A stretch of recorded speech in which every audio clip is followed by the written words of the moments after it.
سڵاوتان لێبێت لە پرۆگرامی ئەزموونی کوردستانەوە. خۆشحاڵم کە ئەم ئەڵلقەیەش لەگەڵ ئێوە. ئەمڕۆ لە دهۆکین و لە بەردەمی یەکێک لە زانکۆکانی جوانی هەرێمی کوردستانین کە نمونەیەکە لەو ئەزمونە جوانەی کە لە ڕووی پێشکەوتنەوە کوردستان وێنا دەکات. دەمانەوێت ئەمڕۆ لەگەڵ بەشێک لە مامۆستایانی زانکۆ کە لەم زانکۆیە دەرس بە قوتابیان دەڵێنەوە لە نەتەوە جیاوازەکان و ئاین و ئاینزاکانن لەگەڵ یان گفتوگۆ بکەین و ئەزموونی کوردستان لە چاوی ئەوانەوە ببینین. لەگەڵ ئێمە بن.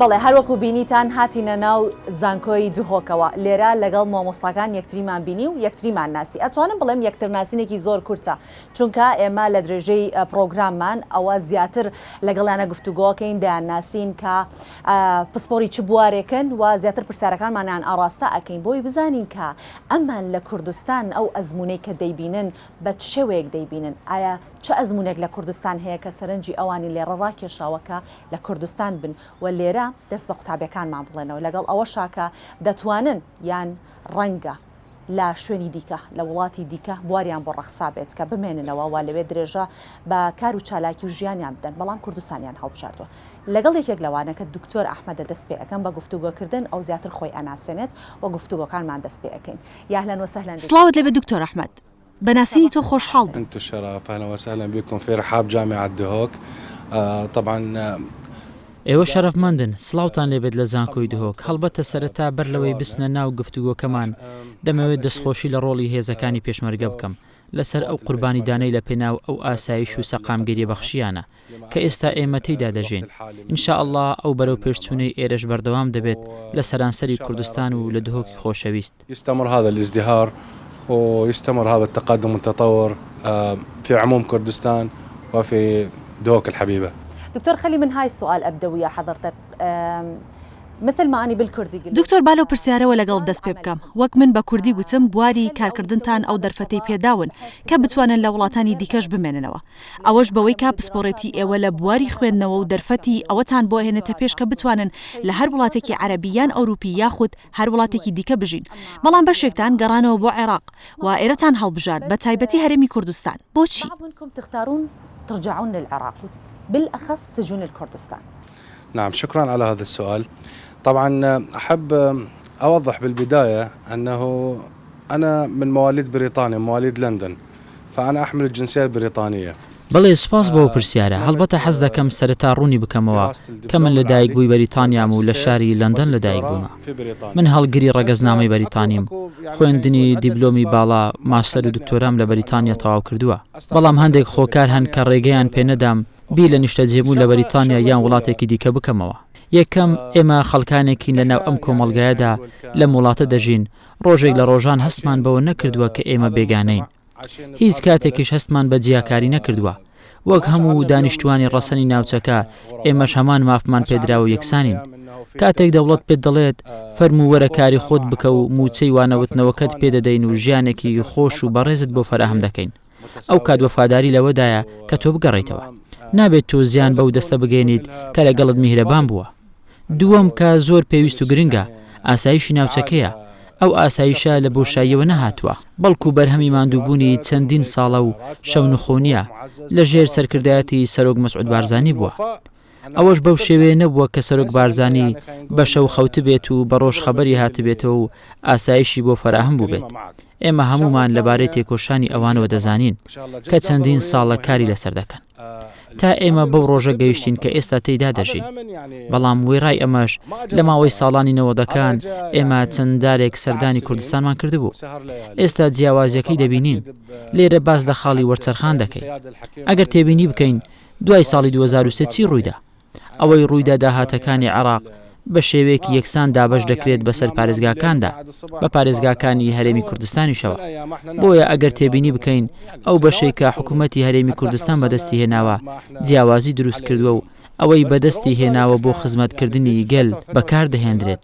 گرنگی بە بوارە جیاوازەکانی وەک خوێندن، ژێرخان، کشت و کاڵ، پیشەسازی و وەرزش و بوارەکانی دیکە دەدرێت.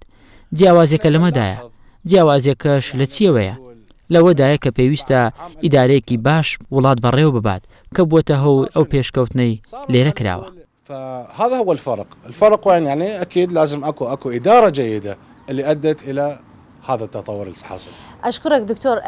طبعا بعد راح يبقى حوارنا مفتوح بس أحب سپاست دەکەم دکتۆر. هەڵبەتا دواتر گفتوگۆکانمان بەکراوەی دەمێنێتەوە، بەڵام حەز دەکەم کەسێکی دیکەش لەگەڵمان بەشدار بێت بۆ ئەوەی پارێزگاری لە هاڵسەنگی جێندەری بکەیت. زۆر گرنگ بوو کە تۆ باسی بوارە جیاوازەکانی وەک وەرزش و ژێرخان و هەموو بارەکانت کرد. دەمەوێت ئەو پرسارە ئاڕاستەی دکتۆر بکەم و لێی بپرسم ئەمە بۆچی دەگەڕێتەوە. ئینشاءڵڵا ئەگەر مایکەکەمان لە جەنابەت وەرگرت ئەو پرسیارە لە دکتۆرە کەوسەر دەکەم. فإن شاء الله إذا أخذنا من حضرتك المايك أوجه هذا السؤال للدكتورة كوثر. طبعا دكتورة يا أهلا وسهلا بك. دكتورة سلاوت لێبێت. جارێکی دیکە پرسیارەکەم دووبارە دەکەمەوە، دەرگای گفتوگۆش لەگەڵ تۆ دەکەمەوە. مع بعض. دكتور أحمد بالأخير كلامه دکتۆر ئەحمەد لە دواقسەکانیدا ئاماژەی بە شتێکدا، ئەویش ئەوەیە کە وێڕای ئەو تەحەدیانەی ڕوبەڕووی کوردستان و عێراق دەبێتەوە. بەڵام کوردستان توانیوێتی لە هەموو بوارەکاندا خۆی بەرەو پێشەوە ببات لە بواری فێرکردن، وەرزش، تەندروستی، ڕۆشنبیری و ژێرخان. بۆچی کوردستان دەتوانێت ئەمە بکات؟ با ئێوە و ئەو خەڵکە گەواهی لەسەر بدەن کە سەردانی کوردستان دەکەن لە کاتێکدا ناوچەکانی دیکە ناتوانن ئەو بەرەو پێشچوونە بکەن. شهادة منكم ومن الناس اللي يجي ويزور الكردستان وغير منطقة ما يقدر يسوي هالشيء. حتى أجاوب بالتحديد على سؤال حضرتك أنه ليش هذه البقعة بالذات استطاعت تطوير نفسها.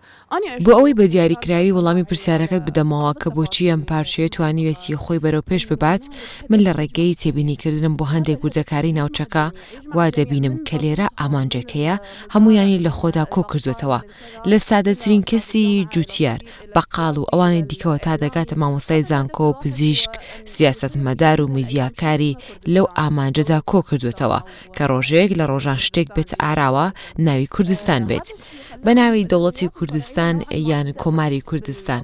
ئەم شتەوای کردووە ناسنامە لاوەکیەکان ون ببن بۆ ئەوەی لە کۆساییدا بە ناسنامەیەکی یەکگرتوو بگەین کە هەمومان کۆبکاتەوە بۆ ئەوەی بەو ئامانجە بگەین. وردەکاری زۆر هەیە، لە ناویان بنیاتنان و ئاوەدانکردنەوە، دروستکردنی کەسایەتی تاک لە ڕێگەی پەروەردە و فێرکردن، پرسەکانی تایبەت بە کارکردن لەسەر بابەتەکانی زمانەوانی و کاراکردنی ئەو زمانە و جێگیرکردنی پێکەکەی لە خوێندن و شوێنەکانی دیکە. ئەمە وێڕای گرنگیدان بە پرسەکانی دیکە وەکو ئاسایش و سەقامگیری و ئازادی ڕادەربڕین لە ناوچەکەدا. ئازادی ئەوەیە بچیتە ئەو بوارەی تۆ حەزت لێە. من لەو باوەڕەزان بە ڕێگایەک لە ڕێگاکان هەموو ئەو وردەکاریانە ڕۆڵیان لە خواستی هاوبەشی هەموو کۆمەلگا هەیە بۆ ئەوەی بۆ ئامانجە بگەین، چونکە گەیشتن بۆ ئامانجە لەو وردەکاری بچووکانەوە دەست پێ دەکات کە لەوانەیە لە هەندێک ناوچەی دیکە بوونیان نەبێت، چونکە ناسنامە لاوەکیەکان فرەجۆرن و لەو ئامانجەوە دوورن کە تەواوی دانیشتوانی ناوچەکەی لە دەوری خۆی کۆ کردوێتەوە. بعيدا عن الهدف الجماعي اللي يجمع جميع سكان المنطقة خلينا نقول. وجهات نظركم؟ ئەمە دیدگای دوو لە میوانەکانم من کە لەم ئاستەن پێویستە دابنیشین و هیوایان لەسەر هەڵبچێنین و تێڕوانینی خەڵکی ئەکادمی لە کوردستان ببینین. سپاست دەکەم. أكاديميين يشوفون الكردستان. أشكركم.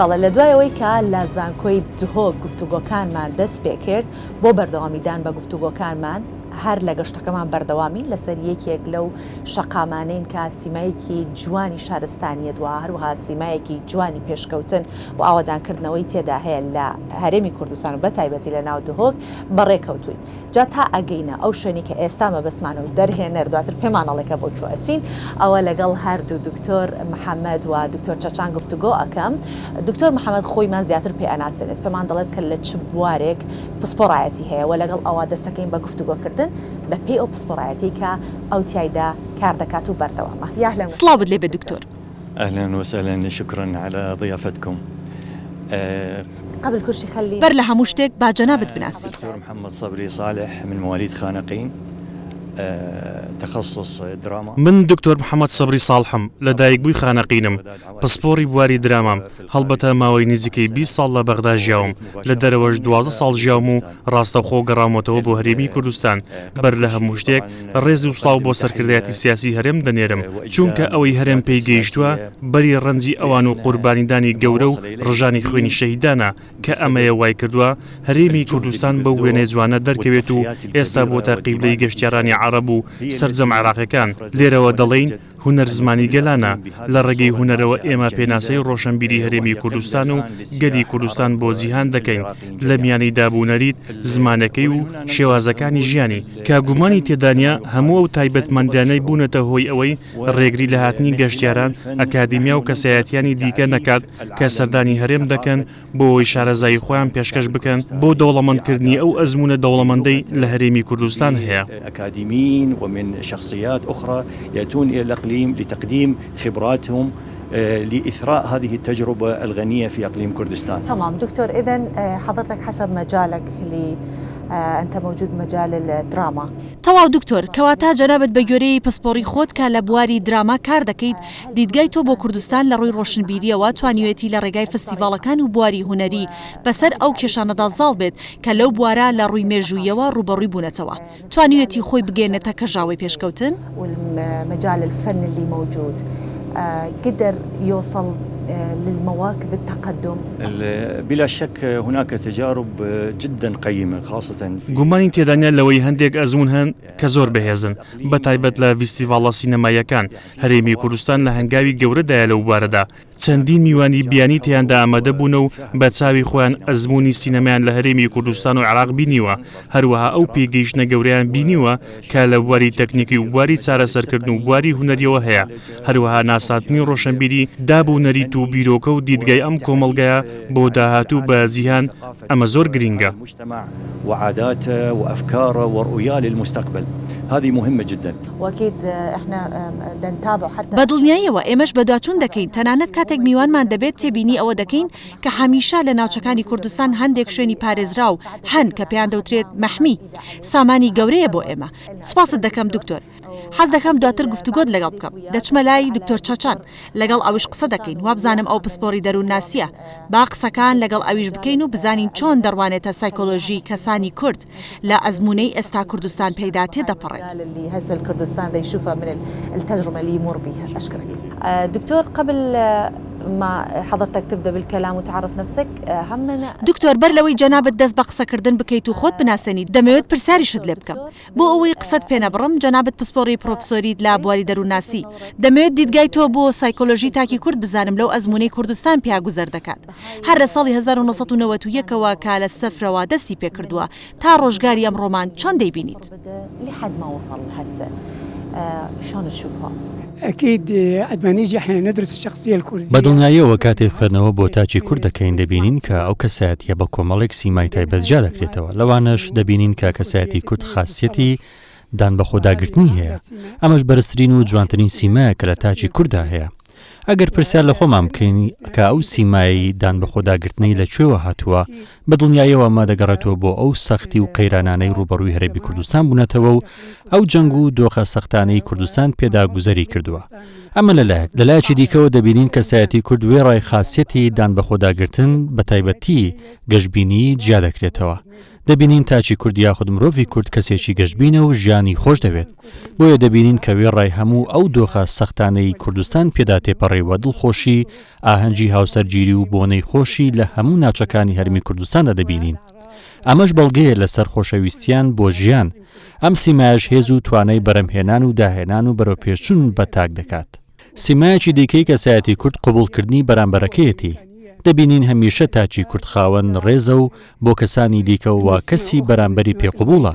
هەر ئەو سیمایەشە هێز و توانە بە کەسایەتی دەدات لە بەرەمهێنان و داهێنان و دواترین پێشکەوتن.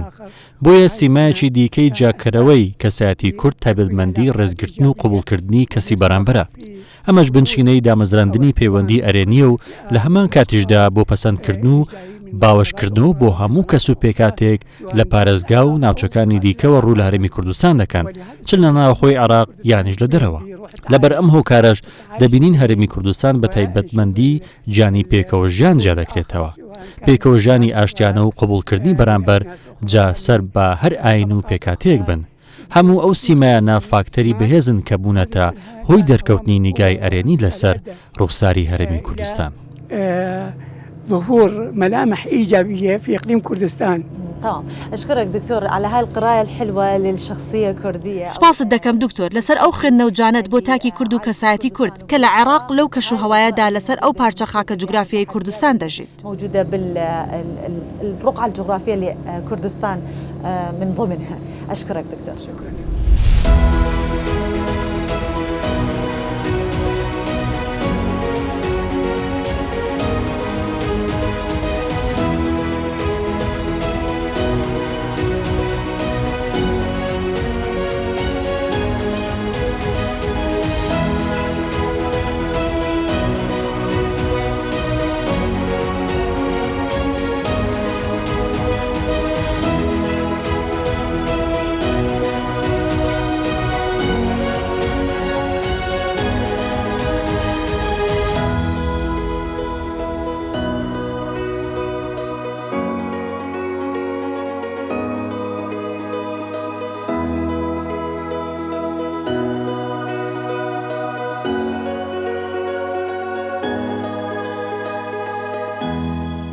دكتورة نغم، أريد من هاي منطلق نبدي نحكي على ملف اللاجئين والنازحين. دکتۆرە نەغەم دەمەوێت لەو سۆنگەیەوە قسە لەسەر دۆسەی ئاوارە و پەنابەران بکەین تا چەند هاتنی پەنابەران لە دەرەوە و ئاوارەکانی ناوخۆ لە باشوور و ناوەڕاستی عێراق کە ڕویان لە هەرێمی کوردستان کردووە کاریگەری ئەوەیان دەبێت کە پێوەرێک لە پێوەرەکان بە هەرێمی کوردستان ببەخشێت بۆ ئەوەی کوردستان ببێتە دەوڵەت. کاریگەریەکەی تا چەند دەبێت؟ أو خلينا نقول من يتحسب معيار من معايير حتى كردستان يصير دولة. إيش قد تأثيره؟ بداية رح أبدي بالتعايش السلمي لأن هو الأساس الرئيسي اللي رح ننطلق منه. سەرەتا من لە پێکەوە ژیانی ئاشتیانە دەست پێ دەکەم چونکە ئەمە بنەمای سەرەکیە کە لەوێەوە بتوانین ڕووی جوانی داهاتووی کوردستانیشان بدەین. ئەو ئاسایش و دڵنەوایی و خۆشەویستی خەڵکوات لێ دەکات کە هەست بە ئینتیما بکەیت کە ئینتیماشێکێکە لە ژانرە بنچینەیەکانی دەوڵەت چونکە هەست دەکەیت تۆ ئینتیمات بۆ ئەو خاکە هەیە کە لەسەری دەژیت و ئامادەیت خزمەتی بکەیت و هەموو ئەوەی پێشکەش بکەیت کە هی خۆتە بۆ ئەوەی کە پشتیوانی بکەیت و سەرپێی بخەیت چونکە دەوڵەت لە ڕێگەی گەلەوە هەڵدەستێتە سەرپێ. ڕەگەزی دووەم ئێمە خاڵێکی گرنگمان هەیە ئەویش سەرکردایەتی حەکیمانەیە کە درکی بە گرنگی ئەو فرەجۆر و فڕەڕەنگیە کردووە چونکە بچیتە هەرکوێیەکی جیهان خەڵکی جیاواز دەبینیت بەڵام تا چەند لەلایەن حکوومەتەکانەوە گرنگی پێدەدرێت و چۆن ئیدارەی ئەو فرەجۆریە دەدات. ئەمە خاڵی بنچینەیە کە حکوومەتی هەرێمی کوردستان لێوە دەستی پێکردووە و توانوێتی تێدا سەرکەوتوو بێت.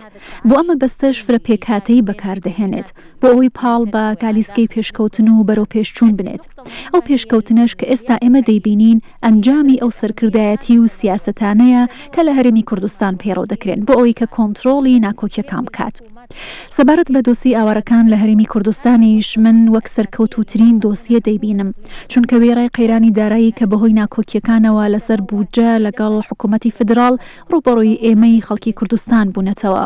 بەڵام لەگەڵ ئەوەشتا حکوومەتی هەرێم هەموو ئیمکانیاتێکی پێشکەش کرد و دۆسی ئاوارەکان سەرکەوتوترین دۆسیە بووە لە ڕووی ئیدارەدانەوە جاچە بە هاوکاری لەگەڵ ڕێکخراوە نێودوڵەتیەکان بێت یانیش لە ڕێگەی دروستکردنی پەیوەندی لەگەڵ ڕێکخراوەکانی کۆمەڵ کۆمەڵگەی مەدەنی بۆەوەی کە خزمەتگوزاری تەواو و ژیانێکی سەقامگیر و ژیانێکی ڕێزدارانە لە کەمپەکان بۆ ئاوارەکان فراهەم بکەن.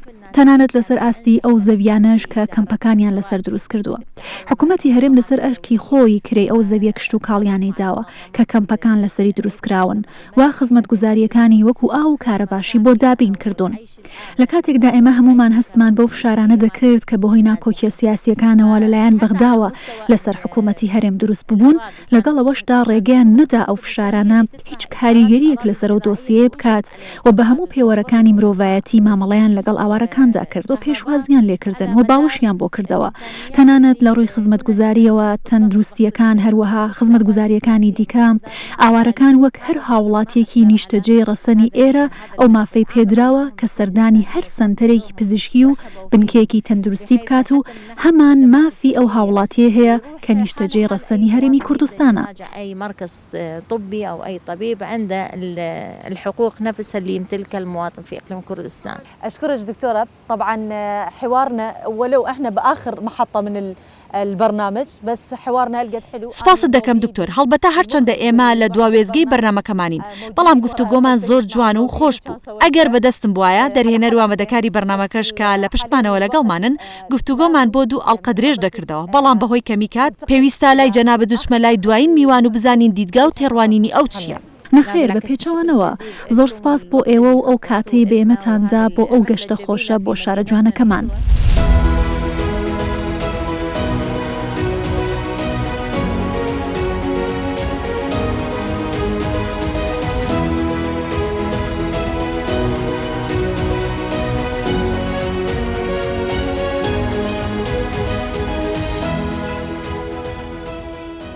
دكتور شلون تشوف الكردستان؟ دکتۆر لە ڕۆی زانکۆکان و خوێندنی باڵا کوردستان چۆن دەبینیت؟ ئەزمموی کوردستان لەو ڕۆوە چۆنە؟ ئایا ئەزمموونێکی سەرکەوتووە؟ پێشکەوتن لەو بارەیەوە هەیە؟ شكرا جزيلا.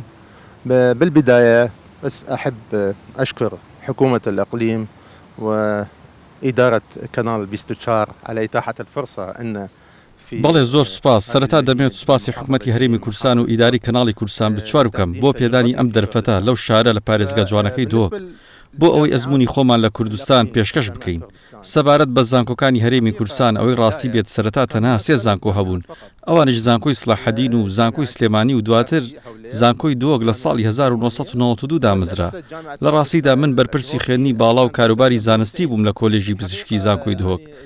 گرنگی پێدانێکی زۆر ڕوون و ئاشکرا لەلایەن حکوومەتی هەرێمی کوردستان و وزارەتی خوێندنی باڵاوە هەیە. ئەوەی پەیوەندی بە ئەزمموی منەوە هەیە لە کۆلێژی پزیشکی جۆرەها پسپۆڕێتی بواری جیاواز هەن لە خوێندنی باڵا. زەماڵەی خوێندنی باڵا بۆ دەروی هەرێمی کوردستانیش کراوەتەوە. گەشتی زانستی بۆ دەروی وڵات هەن. حکوومەتی هەرێم پشتیوانیان لێ دەکات. خوێندنی باڵا لە تەواوی بوارە جیاوازەکان هەیە. ماستەر، دکتۆرا، پسپۆڕایەتی جیاوازەکان هەن و ئێستاش خەڵکانێکی بەتوانە لەو بوارە گەڕاونەتەوە. الإقليم بعثات دراسية خارج الإقليم، كان هناك دعم من حكومة الإقليم، فكان هناك دراسات في كافة المجالات في الماجستير والدكتوراه واختصاصات مختلفة، ورجعوا عندنا ناس كفؤين في هذه المجالات. دكتور نريد نشوف إقليم كردستان. دكتور دەمانەوێت بزانین هەرێمی کوردستان توانیوێتی چی بۆ ئەو بەرنامانە بکات کە لێرە بەدەست دەهێنرێن، چونکە وەک دەزانین ئەو بەرنامەی لە هەرێمی کوردستان بەدەست دەهێنرێت پێویستە لە شوێنەکانی دیکە دانی پێدا بنرێت. ئایا هەرێمی کوردستان توانیوێتی هیچ دەستکەوتێک لەو بارەیەوە بەدەست بێنێت یانیش دەستی بە هیچ هەنگاوێک لەو بارەیەوە کردووە؟ هذا المجال أو بدأ يقدم فتشيل هذا المجال؟ جيد، ممتاز. أشكرك على هذا السؤال، حقيقة سؤال ممتاز. زۆر سپاس. سپاست دەکەم بۆ پرسیارە. لە ڕاستیدا ئەمە پرسیارێکی نایابە. ئێستا وزارەتی خوێندنی باڵا لە هەرێمی کوردستان بە تایبەتی لە بوارە پزیشکەکاندا لە کۆلێژە پزیشکەکان سیستمی فێرکردنی گۆڕیوە. ماوەی 4 ساڵە کارکردن وەکو پورەی هەنگ لە پێناویدا بەردەوامە. پرۆگرامی ئێستای خوێندن لە سیستمی کلاسیکی پزیشکیەوە گۆڕاوە بۆ سیستمێکە پێی دەگوترێ سیستمی تەواوکاری بۆ فێرکردنی پزیشکی، چونکە هەمان ئەو سیستمە لە زانکۆ پزیشکەکانی ئەوروپا پەیڕەو دەکرێت وەکو زانکۆکانی لەستەر، دەندی و زانکۆ جیهانیەکان هۆکارەکەی چییە؟ هۆکاری ئەوەیە کە ئەم سیستمە پێی دەگوترێ فێرکردنی پزیشکی تەواوکاری و قوتابی لە دەستپێکی یەکەم قۆناغی خوێندنیەوە فێری حاڵەتەکانی نەخۆشی سەرجێیی دەکرێت هەر لە سەرەتاوە لەگەڵ حاڵەتی باوەکانی نەخۆشی سەرجێگا لە ناو ناوچەکە ڕادەهێنرێت و مامەڵەی لەگەڵدا دەکات هەرچی سیستمی کلاسیکی پێشووە سەرەتا پشتی بە خوێندنی تێوەری دەبەست و تەنها زانیاریان لە ڕێگایەوانەکەەوە وەردەگرت زانیاری بە دوای زانیاری وەردەگرت تا دەگەیشتە دوا قۆناغی و مقیمی اینجا لە ڕووی پراکتیکیەوە لەسەر حاڵەتەکانی نەخۆشی سەرجێگا ڕادەهێنرا بەڵام لە سیستمی ئێستادا نەخێر هەر لە سەرتاوە شارەزای ئەو حاڵەتە دەبێت جگە لەماش هەندێک بنەمای گرنگ جێبەجێ دەکات بۆ نمونە بنەمای دەرونی بۆ نەخۆش بنەمای ئەخلاقی پزیشکی هەموو ئەمانە فێر دەبن و دەیخێنن ئەمە سیستمێکی تەواوکاریە واتە بە مەدەکانی خوێندن و پراکتیکیکردن تەواوکاری ڕوودەدات بە سوتونی و ئاسۆیی عمودي وأفقي. أشكرك دكتور استمتعت بالكلام وياك. سپاست دەکەم دکتۆر چێژم لە قسەکردن لەگەڵت وەرگرت و گوێبیستی دیدگا و تێڕوانینی تۆ بوو هیوادارم چێژت لەو دیداری لەگەڵمان و لەگەڵ ئەم گەشتە بە یەکەوە سازمان کردووە وەرگرت بێت.